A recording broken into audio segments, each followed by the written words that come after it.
രാജസ്ഥാനിൽ അല്ലെങ്കിൽ തന്നെ ഒരുപാട് ഹെറിറ്റേജ് സൈറ്റ് ഉണ്ട്. പക്ഷെ അതിൽ ഏറ്റവും വലുതും ഫേമസുമായിട്ടുള്ളത് റോയൽ പബ്ലിക് കോളേജ് ആണ്. ഇത് കാണാൻ വലിയൊരു പാലസ് പോലെയാണുള്ളത്. പക്ഷെ ഇതൊരു കോളേജാണ്. ഈ കോളേജ് വളരെ വലുതാണ്. ഒരുപാട് അറകൾ മൂടി വെച്ചിരിക്കും. അവിടേക്ക് ആരും തന്നെ വരാൻ പറ്റില്ല. പിന്നെ ഈ കോളേജിൽ ഒരു അതിശയിപ്പിക്കുന്ന കാര്യവുമുണ്ട്. രാത്രി 7 മണിക്ക് ശേഷം ഇവിടെ ആരും വരാൻ പാടില്ല. ഈ റൂൾസ് തുടങ്ങിയത് 1970-ലാണ്. ആ സമയത്ത് രാത്രി 7 മണിക്ക് 2 ഫൈനൽ ഇയർ സ്റ്റുഡൻസ് കയ്യിൽ ഡ്രിങ്ക്സ് ബോട്ടലുമായി കോളേജിന്റെ പുറകുവശത്തു കൂടി വന്നു. മച്ചാനെ, ഇന്ന് നമ്മൾ നന്നായിട്ട് വെള്ളം അടിക്കണം. ഇന്ന് എൻ്റെ അടുത്ത് കുടുങ്ങിയാന്ന് ശരിന്ന് പറഞ്ഞു. എന്നാ നമുക്ക് അടിച്ചു പൊളിച്ച് കുടിക്കാം മച്ചാനെ. അവസാനം എൻ്റെ സുഹൃത്ത് ഇന്ന് പെട്ടല്ലോ മോനെ. ബ്രോ, നിനക്ക് നമ്മളുടെ കോളേജിനെ പറ്റി നന്നായിട്ട് അറിയാലോ. അതൊക്കെ ചുമ്മാ പറയാണ്. ഈ കോളേജിനകത്ത് പോയിട്ട് ആരും ഒരു ചീത്ത പേരുണ്ടാക്കാൻ പറ്റില്ലെന്നാണ് ഇങ്ങനെ പറയുന്നത്. എന്നാ നീ ഇങ്ങനെ പറഞ്ഞാൽ ശരി തന്നെയാണ്. അവർ രണ്ടുപേരും കോളേജിന്റെ പുറകിലുള്ള കാമ്പൗണ്ടിനകത്ത് കസേരയിൽ ഇരിക്കുകയായിരുന്നു. ഈ സ്ഥലം നന്നായിട്ടുണ്ട്, വളരെ ഫ്രീ ആയിട്ടുണ്ട്. കാറ്റ് കണ്ടില്ലേ, നന്നായിട്ട് വരുന്നുണ്ട്. ആ ശരി വാ, നമുക്ക് കുടിക്കാം. രണ്ടുപേരും ഡ്രിങ്ക്സ് കുടിക്കാൻ തുടങ്ങി. അവർ രണ്ടുപേരും ഒരുപാട് കളിയൊക്കെ പറഞ്ഞ് അങ്ങനെ രസിച്ചു കുടിച്ചുകൊണ്ടേയിരുന്നു. അവരുടെ ഡ്രിങ്കും തീരുന്ന അവസ്ഥയിലെത്തി. ഇതിൽ പകുതി നിനക്ക്, ബാക്കിയുള്ള പകുതി എനിക്ക്. അവർ രണ്ടുപേരും പാതി ഷെയർ ചെയ്ത് ബോട്ടിലുണ്ടായിരുന്ന ഡ്രിങ്ക്സ് മൊത്തവും തീർത്തു. അവർ അവരുടെ ബോട്ടിൽ താഴേക്ക് വെച്ചതും തന്നെ ആ ബോട്ടിൽ താനെ നിറയാൻ തുടങ്ങി. ഇവിടെ എന്താ നടക്കുന്നത്? എനിക്ക് മനസ്സിലാവുന്നില്ല. നമ്മൾ ഇപ്പോഴല്ലേ ഇതൊക്കെ കുടിച്ചു തീർത്തത്? അതെ, കുടിച്ചു തീർത്തു. പക്ഷെ എങ്ങനെ വീണ്ടും വന്നത്? കുൽദീപ് ആ ബോട്ടിൽ കയ്യിലേക്ക് എടുത്തു. എന്നിട്ട് ചുറ്റും നോക്കി. മച്ചാനെ, ഇവിടെ എന്തോ ഒരു പ്രശ്നമുണ്ട്. വേഗം പുറപ്പെട്, നമുക്ക് ഇവിടുന്ന് പോവാം. വാ, വിട്ടോ. അവർ രണ്ടുപേരും വീണ്ടും ചുവര് കയറി ചാടാനായി ശ്രമിച്ചു. അപ്പോൾ പെട്ടെന്ന് ആരോ അവരുടെ കാലിലേക്ക് പിടിച്ചു വലിച്ചു. ഉടൻ തന്നെ അവർ രണ്ടുപേരും ഗാർഡനകത്ത് തന്നെ വീണു. ആരാണ് ഇവിടെ ഉള്ളത്? അവർ രണ്ടുപേരുടെ കണ്ണിലും ആരും തന്നെ അവിടെ കണ്ടില്ല. അവിടെ അവർക്ക് ഒരു ചിരിക്കുന്ന ശബ്ദം മാത്രമാണ് കേട്ടത്.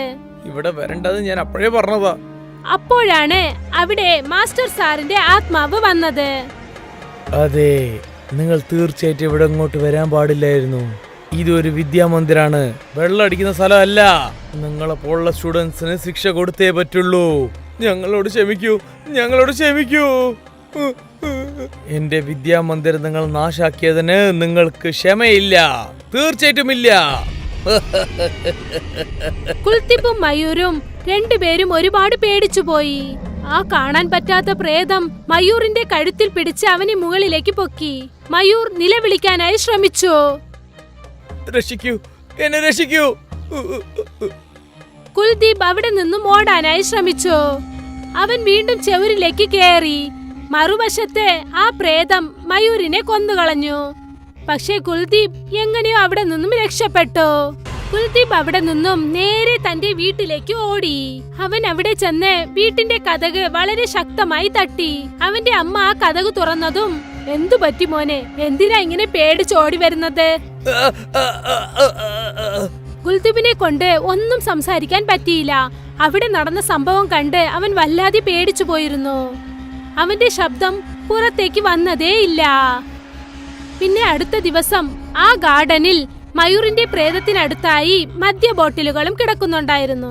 അവിടെ ഉണ്ടായിരുന്ന വയസ്സായ ട്രസ്റ്റിക്ക് മനസ്സിലായി എന്ത് നടന്നിരിക്കുമെന്ന്. മാസ്റ്റർ ജിക്ക് ഇവര് ചെയ്ത കാര്യം ഇഷ്ടമില്ലായിരിക്കും. പിന്നെ വെറുതെ വിടുവോ?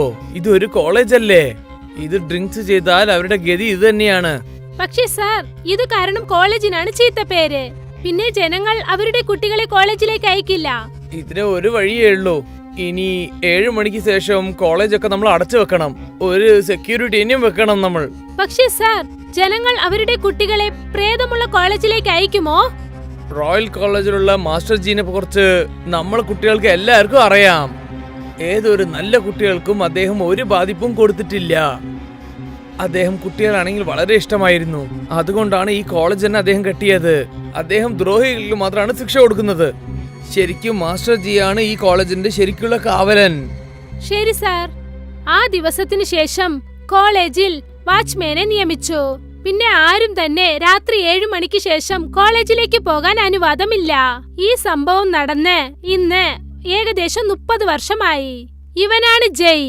യഥാർത്ഥത്തിൽ ഇവൻ ഒരു റിയൽ എസ്റ്റേറ്റ് ഏജന്റ് ആണ്. പക്ഷെ ഇവന്റെ ആഗ്രഹം ആ കോളേജിലെ വലിയ പ്രോപ്പർട്ടിയുടെ മേലിലായിരുന്നു. ജയ്ക്ക് ആ പ്രേതത്തിന്റെ കാര്യത്തെക്കുറിച്ച് അവനും അറിയാം. അതുകൊണ്ട് അവൻ ആലോചിച്ചു, നമ്മൾ എന്തുകൊണ്ട് പ്രേതമുണ്ടെന്ന ആളുകളെ പേടിപ്പിച്ച് ഈ കോളേജിനെ ചുളിവിൽ വാങ്ങി ഒരു പ്രൈവറ്റ് കോളേജ് ആക്കിക്കൂടാ എന്ന്. ജയിന് ഒരു പാർട്ട്ണർ ഉണ്ടായിരുന്നു, ഭുവൻ. ഭുവൻ, ഞാൻ എന്താ ആലോചിക്കുന്ന വെച്ചാൽ നമ്മൾ ഈ പ്ലാൻ ഇന്ന് തന്നെ ചെയ്യാമെന്ന്. വേണ്ട വേണ്ട, 2 ദിവസം കാത്തിരിക്കേ. പിന്നെ അമാവാസയാണ്. ഇന്ന് രാത്രി നമുക്ക് ആർക്കെങ്കിലും അകത്തേക്ക് അയക്കാം. തീർച്ചയായിട്ടും ആ പ്രേതം അവനെ അറ്റാക്ക് ചെയ്യും. പിന്നെ നമ്മുടെ ജോലി വേഗം തീരും. നീ പറയുന്നത് ശരിയാണ്. 2 ദിവസത്തിന് ശേഷം ഒരു അമാവാസ രാത്രിയിൽ ജയ്യും ഭുവനും കോളേജിന് പുറത്തായി അവരുടെ കാറിൽ ഇരിക്കുകയായിരുന്നു. അവരുടെ എതിരിലായി 2 പേർ മദ്യ ബോട്ടിലുകളുമായി വരികയായിരുന്നു. അവർ 2 പേരും ജയ്യിനരികിലേക്ക് എത്തി. സർ, ഒരുപക്ഷെ ആ പ്രേതം ഞങ്ങൾ കൊന്നാലോ? നീ ഒന്നും പേടിക്കണ്ട. നീ ഒച്ച ഉണ്ടാക്കിയോണ്ടേ ഞങ്ങൾ 2 പേരും അകത്തേക്ക് വന്നോളും. പിന്നെ ഞങ്ങൾ രക്ഷിച്ചോളും. എല്ലാം സത്യമല്ലേ സർ? അതേടോ, ഇതാ നിന്റെ അഡ്വാൻസ് 5 ലക്ഷം. Full advance. പുറപ്പെടൂ, നിങ്ങളുടെ ജോലി വേഗം തീർക്കൂ. കാശ് കണ്ടതും അവർ 2 പേരും ഹാപ്പിയായി. പിന്നീട് അവർ മദ്യ ബോട്ടിലുമായി കോളേജ് ക്യാമ്പസിനകത്തേക്ക് പോയി. അവർ 2 പേരും കോളേജിന്റെ പുറകുവശത്തിലേക്ക് ചെന്നു. അവിടെ മദ്യ ബോട്ടിലുകൾ തുറന്ന് അവർ അത് കുടിക്കാൻ തുടങ്ങി. പതുക്കെ പതുക്കെ 2 പേരും മൊത്തം മദ്യവും കുടിച്ചു തീർത്തു. ഇവിടെ ഏതോ പ്രേതമല്ല പോലെ ഒന്നും തോന്നില്ല. അത് ശരി തന്നെ, പുറപ്പെടാം, വാ. പിന്നീട് അവർ 2 പേരും ആ ചവരിൽ കൂടി തന്നെ കേറി ഭുവന്റെയും ജയുടെയും അടുത്തേക്ക് എത്തി. സാർ, അവിടെ പ്രേതമൊന്നും ഇല്ലെന്ന് തോന്നുന്നു സാർ. ഇവിടെ കണ്ടില്ലേ നിങ്ങള്, ഞങ്ങളുടെ മൊത്തം ബോട്ടിലും കാലിയായി. അങ്ങനെ സംഭവിക്കാൻ വായ്പില്ല. ആ മാസ്റ്റർ ജീന്റെ പ്രേതകഥ കുറെ ഞാനും കേട്ടിട്ടുണ്ട്. ശരി, വിട്ടേക്ക്. എന്നാ പ്രേതകഥ ഒന്നുമില്ലെങ്കിൽ നമുക്ക് പോവാം. നമുക്ക് എന്തെങ്കിലും ഫേക്കായ കാര്യം ചെയ്യാം. നമുക്ക് പേടി കയറ്റി കൊടുക്കണം, എന്നാലേ നമുക്കത് ചെയ്യാൻ പറ്റുള്ളൂ. ഓക്കെ സാർ, എന്നാ പറയൂ എന്താ ചെയ്യേണ്ടെന്ന്. നമ്മൾ 4 പേരും അകത്തേക്ക് പോവാം. ഏതെങ്കിലും ഒരു കോർണർ കാണാം, അവിടെ നമുക്ക് എന്തെങ്കിലും പൊട്ടിച്ചിടാം. നിങ്ങൾ 2 പേരും കുറച്ച് തല്ലും ചെയ്യാം. പിന്നെ നിങ്ങൾ നഗരദിശയെ നോക്കിയിട്ട് ഒച്ച ഉണ്ടായിട്ട് തന്നെ പറഞ്ഞോ.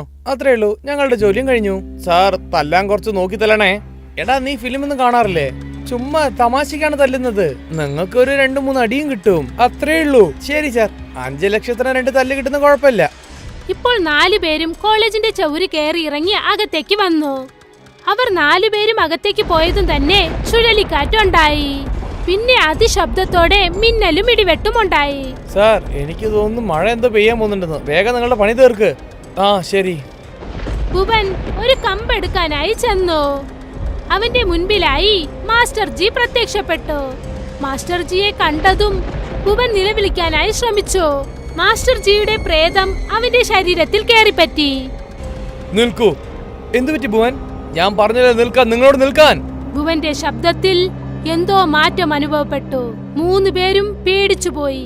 3 പേരും അവിടെ നിന്ന് ഓടാൻ ശ്രമിച്ചു. അപ്പോൾ ഭുവൻ തന്റെ കണ്ണുകളിലുള്ള പ്രകാശം കൊണ്ട് അവരെ ആകാശത്തിലേക്ക് നിർത്തി. എന്റെ കോളേജിനെ എന്റെ അടുത്ത് പറിക്കാൻ നോക്കുന്നോ? ഇത് നിങ്ങളെ കൊണ്ട് പറ്റില്ല. ഭുവൻ അവർ 3 പേരെയും മാറി മാറി ഇടിപ്പിച്ചു.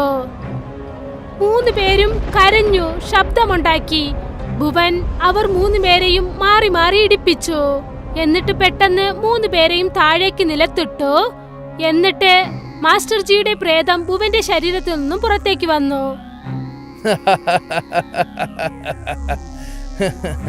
പിന്നീട് അവിടെ ഒരു ഇടി വീണു. അവർ 4 പേരും അവിടെ തന്നെ ഭസ്മമായി പോയി. ആരെങ്കിലും ഈ കോളേജിന് എന്തെങ്കിലും ബാധ്യത ഏർപ്പെടുത്തിയാൽ നോക്കിയാൽ, ഇല്ലെങ്കിൽ ഈ കോളേജിന്റെ പേര് നശിപ്പിക്കണോ എന്ന് ശ്രമിച്ചാൽ ഞാൻ അവരെ തീർച്ചയായിട്ടും വിടില്ല.